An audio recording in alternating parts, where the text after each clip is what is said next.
All right, class. First off, as always, good day. I'm glad you're here.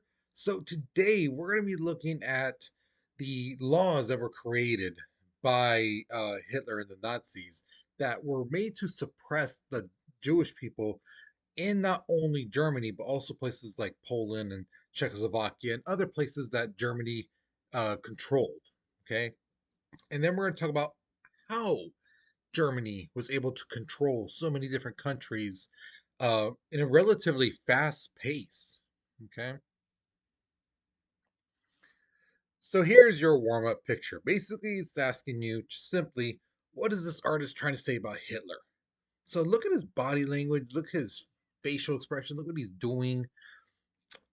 So what do you think? Okay. What do you think this artist is trying to say? All right. So think about it, pause the video, write your response, because we're moving on in three, two, one. All right, so here's the thing. On September 18th, 1931, Japan attacks China. Now, the thing is, I know a lot of you guys don't know this, but China and Japan for centuries hated each other's guts. I mean, really, if you 50 years ago, 60 years ago, if you called a Japanese person Chinese and vice versa, that was like fighting words because they didn't like each other, especially those old school guys back in the day. Nowadays they're a little bit more chilled with one another compared to how they were back in the day. But the problem is this: Japan is part of the League of Nations, and China is looking at the League of Nations, going, "Hey, are you guys going to do something about this? Look at your fool! Look at your guy in here! Look what he's doing!" So the League of Nations is trying to like tell Japan, "Hey guys, stop that! Don't do that to China," and they're just laughing at them like, "What are you gonna do? You're not doing anything. What are you gonna do to us? Nothing. So shut up." And this is like one of the first instances where the League of Nations is really showing that they can't really do anything. Now, now we're going back to Germany, once Hitler took power, he implemented more than 400 different laws and regulations against the Jewish people. And the thing is, with these laws, it's not like a little city law or a county law or a state law. These are national laws. This is the laws that are going throughout the whole country of Germany. And it really, really affected the Jewish people. Now, the first sets of laws attacked Jewish people from public life. Like one of the big ones was they could no longer be in politics, like at all. So these guys could not be presidents, governors, senators, mayors, nothing. Anything in politics they were not allowed in anymore. If they were kicked out. Um, then later on, they would say, okay, well, these organizations, these groups, um, these like political parties, they can't be part of that. They can't be the leader of them. And then it came to professional jobs, teachers and doctors and professors and things like that. You can't be the top person. You have to give to somebody else that title, you know. And they just really attacked them. Now, here's the thing: some Jewish people are like, "Oh, well, I mean, yeah, it sucks, but hey, that's what else are they gonna do to us? There's not much they can do." Yeah, they kept doing more stuff to them. So, like, Jewish students could no longer go to German schools; they had to go to Jewish schools, and they were not allowed in universities. So, imagine you being a college student, you're almost done, and then all of a sudden, you get news that hey, you can't be in school anymore. You won't be able to get your degree. So one of the things that they also stopped them from doing was from becoming doctors and lawyers.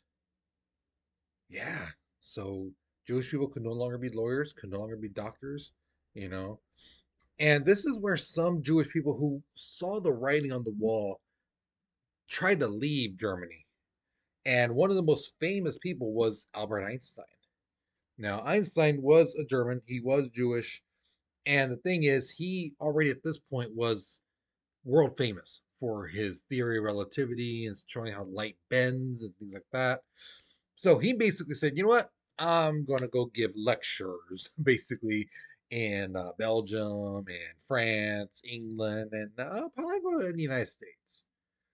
So he was only there when Hitler control Germany for about like a good month, and then he took off because he could see things were going to get bad.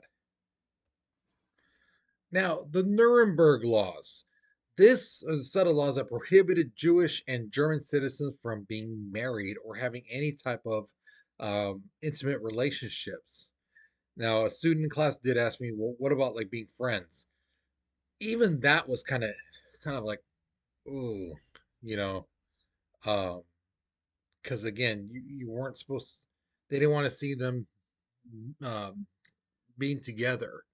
They try to separate the Jewish people and the rest of the non-Jewish population as much as possible. And on top of that, Jewish people lost the right to vote.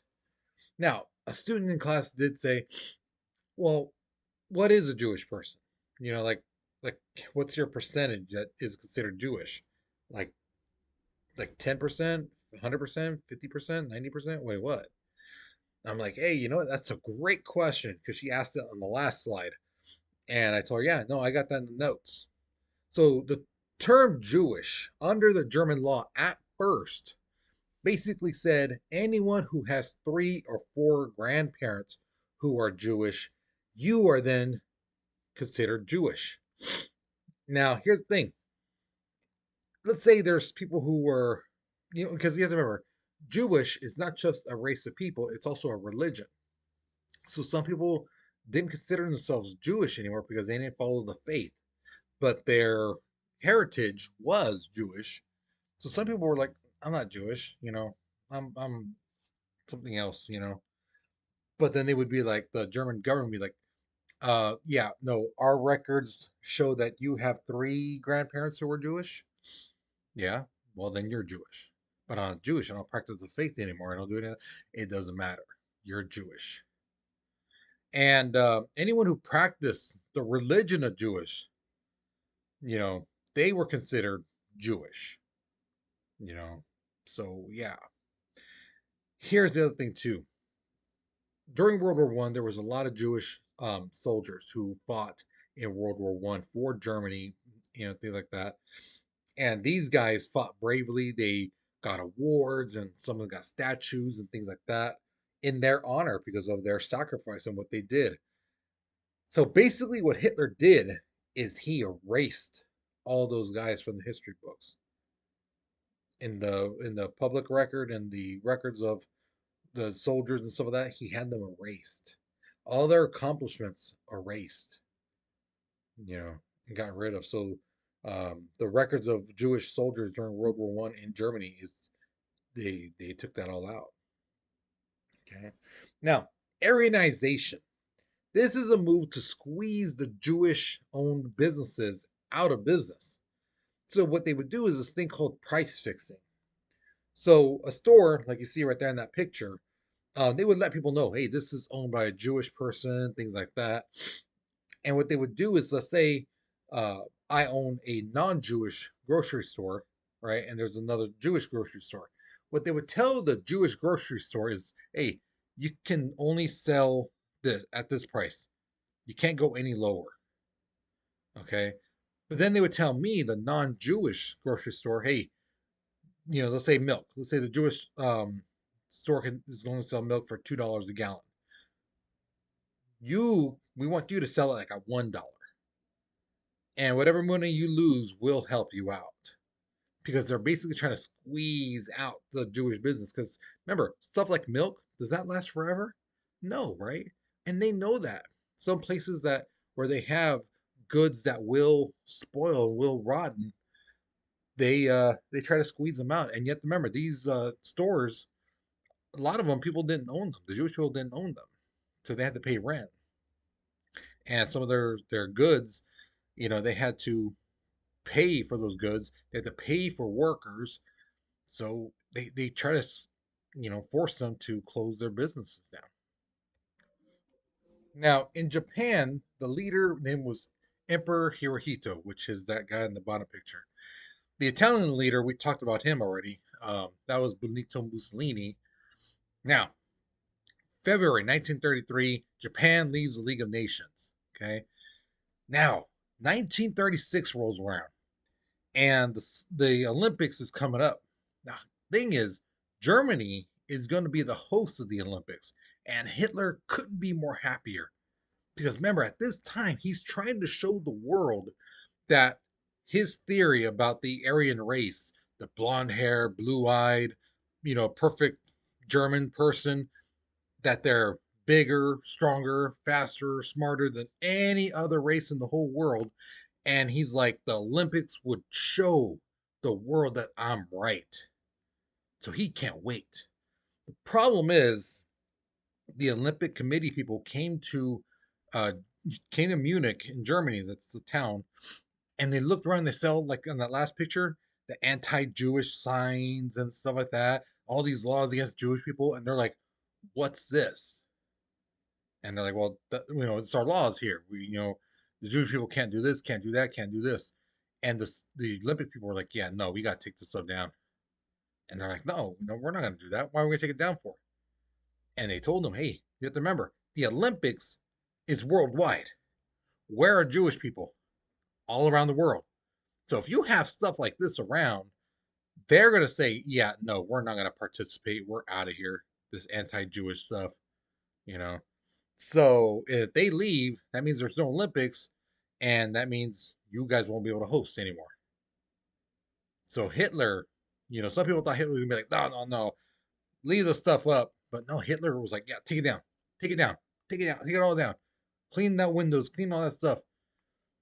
Because again, he wants to show the world that the German blonde hair, blue eyed people are bigger and better and stronger and faster than everyone in the world. So tourists from all around the world come to Munich in 1936, in the summer of 1936, and they're just amazed. They're blown away how beautiful the city is. Remember, a lot of these places around the world are still going through the Great Depression, and they're hurting. There's a lot of homeless people, people starving, people with no food, some of that, people homeless sleeping on the street. And in Germany, in Munich, things are beautiful. Businesses are open, people are working, people are happy, people look like they have plenty of food and stuff like that. So a lot of tourists were like, "Damn, man, Germany looks good. Wow, they know what they're doing here." Little do they know, if they go down to the next several towns over, they're gonna see all that anti-Jewish stuff and Jewish people being treated, horribly. So the Olympics come, right? And Hitler is so proud because Germany is winning gold after gold after gold, even silver and bronze. They're counting up the medals. Then comes the track and field part. Okay, and Hitler's excited because, hey, this is where they're really going to shine. The German blonde hair, blue eyes going to just destroy everyone because they're so strong, so fast. And one man from America ruins it. That man ends up being Jesse Owens, a black man. And he wins the most gold medals at that Olympics with four. Um, I believe, if my memory serves me right too, he even broke a world record that year. I think they believe it was a long jump. And if you watch the videos of him on the track and field, he's running like nothing, like he's not even trying. And if you look behind him, those German sprinters, they're running, they're trying to keep up. And Jesse Owens just like he's taking a stroll through the park, you know. So at the end of the Olympics, Germany does win the most medals. They win 89 in total. The next country to win, the next closest one, is the United States with 56. So Germany won 33 more medals than the United States. But Jesse Owens humiliates his track and field team. Now, in November 1936, Germany and Japan signed this agreement called the Anti-Comintern Pact, and it was basically directed at the Russians and the spread of communism. Okay, uh, they both agree, yeah, we're not going to allow communism in our countries, and Italy joined next year. But also that next year, Italy leaves the League of Nations. They're like, you know what, you guys suck. You're horrible. What's the point of being here? So they leave. So here's the thing: Hitler wants this country called Czechoslovakia. Czechoslovakia is not a little tiny itty bitty country. It's a good sized country. But the thing is, he's telling them, I want what you guys have. I want your coal. I want your copper. I want your minerals in the ground and stuff like that. I want your oil, everything. Or we're going to go to war with you. Now, Italy then says, yeah, yeah, give them what they want. If you pick a fight with them, we're going to join up with them. Now, Czechoslovakia is like, hey guys, can anyone help us here? Now, Britain and France come and like, hey, Germany, Hitler, calm down, man. We just got out of a war. People are still suffering from the Great Depression. You know, we don't want this. Hitler's like, yeah, I know, I get that. I really do. But we need this stuff. We need what they got. So either we go to war or you give us that country. And so Britain and France are discussing this and they're like, yeah, people don't want a war. We just finished World War One, like, 15 years ago. So I was like, yeah, let's just give it to them. And that's what they did. It's known as the Munich Pact. They basically let Hitler take over Czechoslovakia. Okay. Um, this is known as appeasement. And like I said in class, if you've ever had a little brother, sister, cousin, whoever, just yelling, screaming, things like that, annoying the hell out of you, and they just want to play games, they want some candy, they want they want something, and you're like, fine, here, shut up, and you give it to them.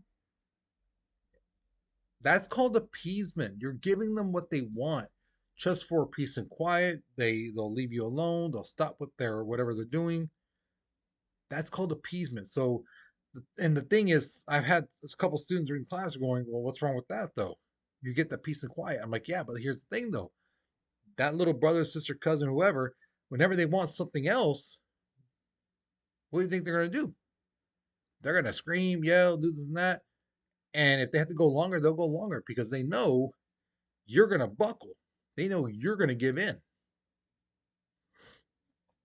So now that Czechoslovakia belongs to Germany, Hitler's going around to these other small little tiny countries around them, around Czechoslovakia and stuff like that, and telling them, hey guys, look, here's the thing. You know what just happened with Czechoslovakia.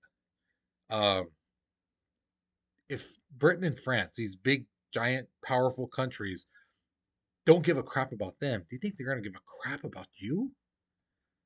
So I'll tell you what, we won't threaten you. You just sign over, that you guys are with us now, and we won't attack you. Okay, so just agree with us. And a lot of these countries did. They just buckled. They're like, ah, okay, because again, Czechoslovakia is a bigger country, like this big, and all these other countries are like this big or smaller. So they know, hey, if Britain and France buckled under Czechoslovakia, they're not going to do anything for us. So now Germany has an abundance, a whole bunch of coal, steel, electricity. Yeah. Now Hitler realizes too, yeah, I might have got what I wanted this time from Britain and France, but these guys might do something later on. So he's keeping an eye on them, put them on his little list of places to attack. Now, the Jewish people were forced to identify themselves. Now, one of the main ways they did this at first was on January 1st, 1939. And let's say your name is Henry. All right, let's just throw the name out there. If you that is a Henry is a non-Jewish name, so basically they would then say, okay, you know what, Israel is a Jewish name, so we're gonna call you Israel Henry. It's gonna be on your identification card. And if you're a girl and your name's like Heather, again, not a non-Jewish name, we're gonna put Sarah Heather. That's gonna be your name now on your ID. And on top of that, the identification card that they had to carry, they would put a J on there to let the whoever officers or whatever let them know that, hey, this person is Jewish, and to even make it easier, so they wouldn't have to keep asking everybody for their ID. As you see in that picture, they would have the Jewish people wear a thing on their sleeve, on their arm, to signify that, hey, you are a Jewish person. And that picture you see of that six pointed star, that's known as a Star of David. Okay. Now, thing is, during this time, the ghettos and concentration camps, they're being formed, they're being created. Um, and if you've ever watched show or movies like The Boy in the Striped Pajamas, uh, Schindler's List, Jacob the Liar, Life is Beautiful, you'll know what I mean by the concentration camps and ghettos, because those movies do a pretty good job showing how they looked like. Okay. Now, thing is though, too, a lot of people were looking at Germany like, hey, they're being too aggressive, and I thought they couldn't have an army under the Treaty of Versailles. Now, Hitler's basically telling everyone, we don't have an army. We don't. We're following the rules on the Treaty of Versailles. We agreed to it. We're doing it. But secretly, he's been building an army. And if you remember back from the lesson of when we talked about how Hitler came to power, there was that thing we talked about with the Hitler Youth, where they taught kids 6, 7, 8 years old. Now, at this point in time, those 6, 7, 8 year old kids are now, 17, 18, 19 years old. And they've spent the whole time, being taught that or told that Hitler is the smartest man. He is your leader. He is the top guy. So a lot of these guys are brainwashed, and that's why they have that love and that um, determination to die for him. It's because they've been taught that since they were kids. Okay. Now the thing is, like I said, he has been building an army. They've been training. Okay. The tanks and planes that they've had are being built better than they were in World War One. In World War One, the tanks were horrible. The planes were not that great. But because remember, Germany is they are great engineers. Still to this day, they're amazing engineers. The tanks were made so much more better, immaculately more better. The airplanes were so much more deadlier and better. Um, and I mean, nobody in the world was doing what they were doing. So on August 29th, 1939, this is the part I was saying to when during the Stalin lesson, Hitler and Stalin come to an agreement of you don't attack me, I won't attack you. It's called a non-aggression pact. Okay, because again, they see eye to eye and they realize like, hey, you're an ambitious person who's pretty tough, so am I. Okay. Now, like I said about those smaller countries, Hitler's going around intimidating all these tiny countries, but one country in particular that he tries to intimidate, they don't budge. They're like, we're not scared of you. And that country is Poland. Now, on August 31st, 1939, Hitler gives the order for the campaign. He's telling everyone, fuel up the planes, the tanks, get the soldiers ready, get them ready to go, get enough guns, ammunition, all that stuff. Okay? Because the next day, on September 1st, 1939, Germany attacks Poland in three fronts, one up the middle and two from the sides. And they use this thing called Blitzkrieg, and they attack both on land and in air. Okay, Blitzkrieg. If you watch football, you know what the word blitz mean. It's basically that. It means to bring the linebackers and corners and safeties right there, and you don't take your time rushing the quarterback. You do it fast as you can, and you try to overload them. That's what the Germans did. That's what Blitzkrieg is. It means lightning war, fast war. They used 1.5 million soldiers. Again, half a million here, half a million over here, half a million over here, and they all attacked at one time. Now, the thing is, the Polish army is no joke. They're not little punks. Okay. They have the fifth largest army in Europe at that time. But basically, Germany did a sucker punch. And like I said in class, you see people talk about, watching those videos on TikTok. Oh, look at that fool went down. Oh, yeah, that dude must be bad. This and that. He knocked that dude down. It's not that. Not that guy who punched the other dude was so strong and so this and that.